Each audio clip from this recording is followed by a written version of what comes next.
Hey friends, if you wish to fix exception access violation error in Windows 11, then please watch this video. I will guide you through the process to fix it. The first solution is to restart your computer.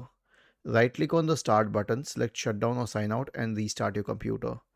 The next solution is a malware scan. So search for MRT in the Windows search bar and then go to MRT, the malware removal tool.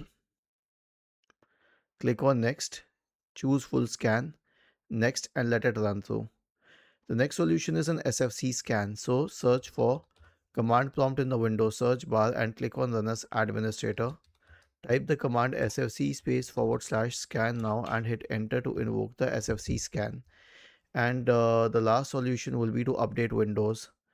Right click on the start button, select settings from the menu, go to the Windows update tab on the list on the left hand side.